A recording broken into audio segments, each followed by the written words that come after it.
+2 முடிச்சு லேட்டா லாஸ்ட் தெரியுமா அதே செட்டிவிட்ல பிறந்தவங்க ஐந்து வகைங்கிறது இந்த குடும்பத்துல எப்பவும் தினமும் சொல்ற வாசம் அந்த ஐந்து வகைங்கிறது நமக்கு அதுல வந்துப்பா வரவு செலவு பற்று இருப்பு முதல் இந்த இருப்பு முக்கியம் இது அஞ்சு சேர்ந்தது ஐந்து வகை பாருங்க நமக்கு ஐந்து வகை போட்டுருவாங்க அதனால இந்த இடத்துல அருமையான முக்கியமானது நிறைவான பேச்சாளர் நேரத்தினுடைய அருமை நம்ம கொடுத்த நேரம் வந்து இப்ப அவங்க நம்ம கொடுத்த நேரம் நம்ம நேரத்தை தான் தனியாக கொடுத்தாங்க ஆனா இப்ப இதுக்கான நேரமே முடிவடைஞ்சிருச்சு தயவு செய்து கொஞ்சம் நேரத்தை பார்த்து நீங்க எப்பவுமே ஆரம்பிக்கிறதாவே வருது நமக்கு கடைசி பேச்சாளர் திரு காரைக்குடி ஜானகி ராமநாதன் அவர்களை நான் கொடையே என்று பேச அழைக்கிறேன் வாங்க.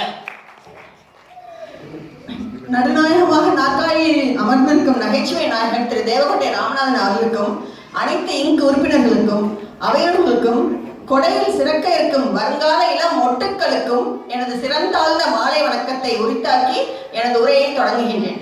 வெயில் நேரம் மழை நேரம் எல்லாம் குடை காக்கும், இப்பிறவி வரும் பிறவி எல்லாம் கொடை காக்கும். ஒரு பள்ளிக்கூட ஆசிரியர் பசங்க கிட்ட கேட்டாராம், யானை பெருசா இல்லை எறும்பு பெருசாப்பான்னு.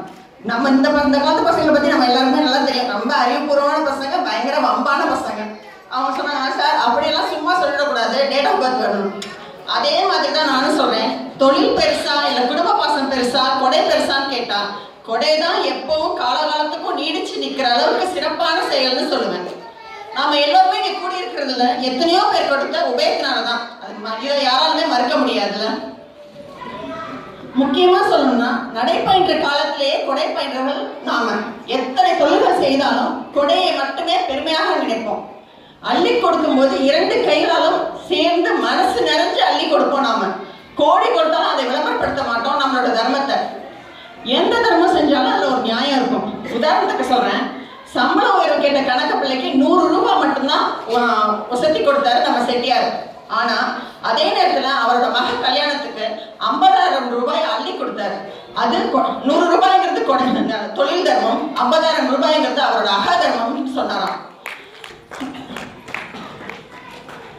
உதவி செய்யணும்னு மனசால நினைக்கிறவங்க இந்த காலத்துல ரொம்ப கம்மி தாங்க. உங்களுக்கே நல்லா தெரியும். ஏன்னா பக்கத்து வீட்டுலயோ இல்ல அடுத்த வீட்லயோ போய் நீங்க இரவு கேட்டீங்கன்னா இந்த காலம் இப்பெல்லாம் வந்து முகத்துல அடிச்ச மாதிரி சிலர் பதில் சொல்லிடுறாங்க. அடுத்த முறை பார்க்க இதுவே சொந்தக்காரங்கன்னா அடுத்த முறை பார்க்கும்போது பேசவே மாட்டாங்க நம்ம கூட. உண்மைதானே நான் சொல்றது? இப்படிப்பட்ட உலகத்துல தான் நம்ம கொடையாளர்கள் வாழ்ந்தாங்க, வாழ்ந்துகிட்டும் இருக்காங்க. நம்ம கவியரசரும் வாழ்ந்தாங்க. அவரை பத்தி ஒரு உதாரணம் சொல்றேன். அவர்கிட்ட ஒரு பையன் வந்து படிப்புக்கு பண உதவி கேட்டு வந்தான்.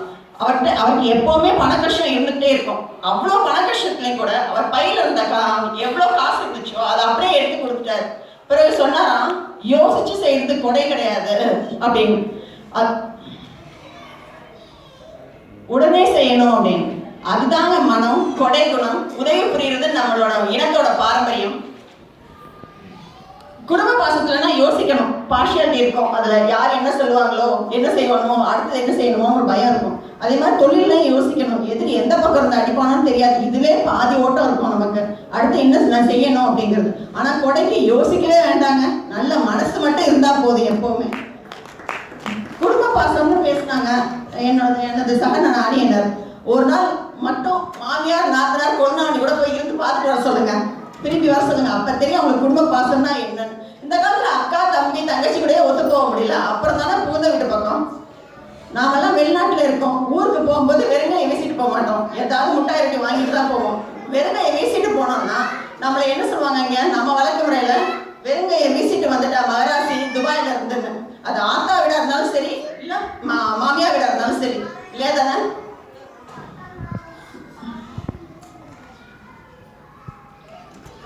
கொம்பிடாம தவிச்ச கொடிக்கு வந்து தன் தேவையே கொம்பாக்கி தந்தவர் பாரி. தனக்குன்னு எதுவும் வச்சுக்காம மற்றவங்களுக்காக அள்ளி கொடுத்தவர் நம்ம அழகப்ப செட்டியார். ஆங்கோர் ஏழைக்கு எழுத்தறிவித்து கோடி புண்ணியம் தேட கணக்கின்றி வாரி வழங்கினார் நமது பாரிவலர். தமிழக வீடுகளில் வந்து கல்வி செல்வத்தை விளக்கேற்றி வைத்தவர் வல்லவர். 8 நாட்டு அரசர்கள் கூடி செய்கின்ற காரியங்கள் செட்டி நாட்டு அரசரின் செயலுக்கு நிகரில்லை காரண கவியரசர் நம்ம செட்டி நாட்டு அரசரை பத்தி பெருமையா சொல்றார். 19ஆம் நூற்றாண்டுல மிகச்சிறந்த வள்ளல் காணாடுகாத்தான் திரு வைசு சண்முகம் செட்டியார். மகாகவி, அந்த காலத்திலேயே மகாகவி பாரதியாரே ஆதரித்தவர். அதனால நம்ம பெருந்தலைவர் காமராசரால அந்த காலத்திலேயே பாரதியாரை ஆதரித்த வள்ளலே என்று பெருமையாக புகழப்பட்டவர்.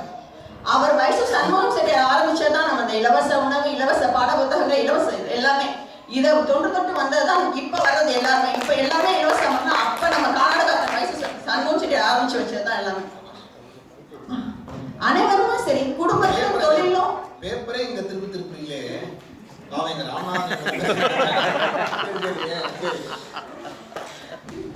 தொழிலிலும் குடும்பத்திலும் வளர்ந்ததை விட கொடையில எனும் சிறப்பில் தான் வேறொன்று இன்னைக்கும் மரம் போல தலைத்திருக்காங்க.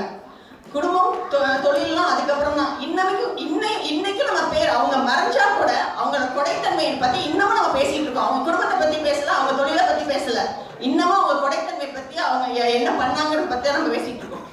தொழிலணியை சேர்ந்தவங்க தொழில் சிறப்புன்னு எல்லாத்தையும் சொன்னாங்க. ஒன்ன தவிர எல்லாருக்கும் தெரியும், மன அழுத்தம் அது எப்பவுமே இருக்கும்.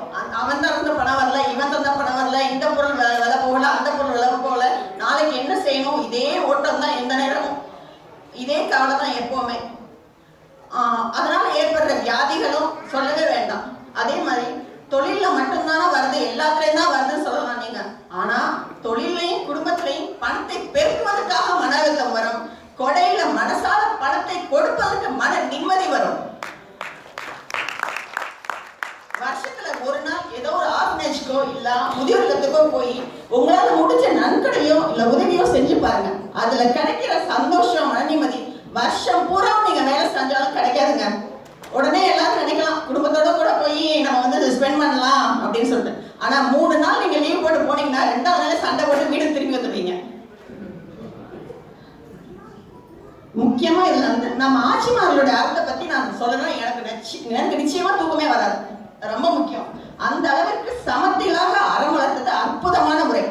சிறுக சிறுக சேர்ப்பார்கள், சிறுவாட்டு பணமாகும், அதுவே அறவளர்த்த நாயகியின் அன்ன வாகனமாகும், கண்ணாத்தால் கோவிலிலே சிம்ம வாகனமாகும். ஆக நகரத்தார் அறக்கொடை ஆக்கப்பூர்வமானது, வள்ளுவம் கற்றது, ஆற்றில் கொட்டினாலும் அளந்து கொட்டுவது, சிறுகச் சேர்த்து பெருக தருவது. கல்வி இருக்கும் வரை, கற்கோவில் இருக்கும் வரை, தைப்பூசம் இருக்கும் வரை, தமிழ் மொழி இருக்கும் வரை, அறம் வளர்க்கும் நகரத்தார்கள் பேர் இருக்கும், சீர் இருக்கும். 5000 ஆண்டுகளுக்கும் மேலான உலக வரலாற்றில் நமது அறத்தின் வேர் இருக்கும். நாடு புகழ வாழும் இனம், நல்லதையே செய்யும் இனம், மன்னர் பின்னோராய் வாழும் இனம், மன்னருக்கு நீராக மார்த்தட்டி நின்ற இனம், கொட்டி கொடுக்கும் பண்பான இனம், கொடைக்கு சிறந்த இனம், நமது இனம் என்று பெருமையுடன் சொல்லிக்கொண்டு என் உரையை இத்துடன் நிறைவு செய்யும். அருமையா பேசினாங்க, நிறைவா பேசி முடிச்சாங்க. இப்ப தீர்ப்புக்கு வந்துட்டான். சுப்ரீம் கோர்ட் தீர்ப்பா சொல்ல போறோம். அப்படியே சொன்னா நம்ம நாட்டில் கிழத்தி போட்டு பேசாம உட்காந்துருக்காங்க. பெரிய பெரிய விஷய தீர்ப்பெல்லாம் 3 நிமிஷத்துல முடிச்சுட்டா என்னன்னே. பெரிய பெரிய வழக்கான தீர்ப்பெல்லாம் 3 நிமிஷத்துல முடிச்சுட்டாங்க. பெரிய பெரிய இதெல்லாம் இது என்ன பெரிய இதுவா இருந்தாலும் நீங்க ரசிக்கிறீங்க, கேட்குறீங்க. எப்பவுமே தீர்ப்பு எப்படி சொல்லணும்னா, நாடகத்தை போய் மகாலட்சுமி போய் சொன்னோம்லாம் நானே அழகு. மகாலட்சுமிக்கு அக்கா யாரு? மூத்த தேவி. அவள் அக்காவுக்கு மூத்தவ. அவளை நம்ம திட்டம் போது வேற மாதிரி சொல்லுவோம், மூத்த தேவிய. அவளும் போனாலாம் நானே அழகு, 2 பேர்ல யாரும் சொல்லுங்க. அவர் உடனே சொன்னாரா ரொம்ப விவரமா, மூத்த தேவி இங்க வா, என் பக்கத்தில் நின்றுனாரா. சரி, மகாலட்சுமி நீ முன்னாடி நின்றுனாரா. திருட்ட வருஷம் இப்ப சொல்றேன், மகாலட்சுமி நீ வா, நீ இங்கிருந்து போ, நீ மகாலட்சுமி பாரத அழகா இருக்கு.